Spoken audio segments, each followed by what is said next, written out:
দীর্ঘ প্রতীক্ষার অবসান মিটিয়ে উদ্বোধন হতে চলেছে দীঘার জগন্নাথ ধাম। উদ্বোধনের মুহূর্তে যে সমস্ত বৃদ্ধ বৃদ্ধা এবং বিশেষ চাহিদার সম্পন্নরা আসবেন তাদের জন্য দীঘার শঙ্করপুর উন্নয়ন পর্ষদের তরফ থেকে ছোট ব্যাটারি চালিত গাড়ির ব্যবস্থা করা হয়েছে। দীর্ঘ প্রতীক্ষার অবসান, কিছু সময়ের মধ্যে দীঘার জগন্নাথ ধামে মহাযজ্ঞের মধ্য দিয়ে উদ্বোধনের প্রক্রিয়া শুরু হবে। উদ্বোধনের মুহূর্তের সাক্ষী থাকতে যে সমস্ত বৃদ্ধ বৃদ্ধা এবং বিশেষ চাহিদা সম্পন্নরা আসবেন তাদের জন্য দীঘার শঙ্করপুর উন্নয়ন পর্ষদের পক্ষ থেকে নন্দকুমার দীঘা 116B জাতীয় সড়কে মন্দিরের 1 কিলোমিটার দূরত্বে দুই প্রান্তে দুটি করে মোট 4টি ব্যাটারি চালিত ছোট গাড়ি পরিষেবা দেবে। দীঘা শঙ্করপুর উন্নয়ন পর্ষদের কার্যনির্বাহী আধিকারিক অপূর্ব কুমার বিশ্বাস জানিয়েছেন, দীঘা জগন্নাথ ধাম উদ্বোধনের সাক্ষী থাকতে যে সমস্ত বৃদ্ধ বৃদ্ধা এবং বিশেষ চাহিদা সম্পন্ন ব্যক্তিরা আসবেন তাদের যাতে কোনো অসুবিধা না হয় তার জন্যই এই ব্যবস্থা। অ্যাকচুয়ালি গাড়িগুলো এসছে কোলাঘাট শেরে পাঞ্জাব থেকে। এই দুটো গাড়ি এসছে আমাদের শেরে পাঞ্জাব থেকে। এই গাড়িগুলোর মেনলি কাজ হচ্ছে কোনো বয়স্ক ব্যক্তি যারা হাঁটতে পারে না, চলতে পারে না, খুব প্রবলেম, যেতে অসুবিধা হচ্ছে, তাদেরকে এখান থেকে মন্দিরের গেট অব্দি নিয়ে যায়। এখনো তো মন্দির গেট তো ওপেন হয়নি, তো ওপেন হয়ে যাওয়ার পরে সম্ভবত আমাদের কাছে সেরকম নির্দেশ এখনো পর্যন্ত নেই।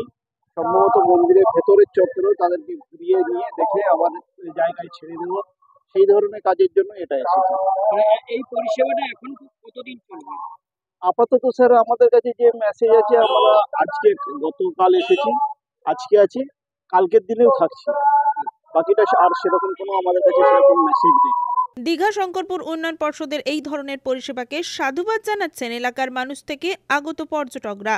ওটা হচ্ছে আমার এই যে জগন্নাথ মন্দির প্রতিষ্ঠা হচ্ছে, যারা বয়স্ক লোক আছে, হাঁটতে পারে না, চলতে পারে না, ওদেরকে নিয়ে যাওয়ার জন্য গেট অব্দি, মন্দিরের গেট অব্দি নিয়ে যাবো আর নিয়ে আসার জন্য আমাদেরকে মানে ডিএসটি থেকে পাঠিয়েছে। আমরা এখানে 2 দিন ধরে আছি, আরো মনে হয়তো আরো 2 দিন থাকবে।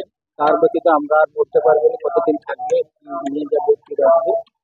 আমরা এখানে কতগুলো গাড়ি রয়েছে? আমাদের 4খানা গাড়ি আছে। সে মেন গেটে আছে 2টো, ব্যাক গেটে 2টো আছে। বলছি এই ধরনের গাড়ি কি আমাদের জেলায় আগে ভাবে চলতো? আমি তো স্যার দেখিনি। পেশেন্ট মানে মানুষজন কি যাতায়াত করছে? হ্যাঁ স্যার, আমরা ঠাকুর মশাইকে নিয়ে গেছিলাম, ছেড়ে দিয়ে আসলাম। একজন বয়স্ক ছিল, তাকে ছেড়ে দিয়ে আসলাম মন্দিরের গেটের সামনে।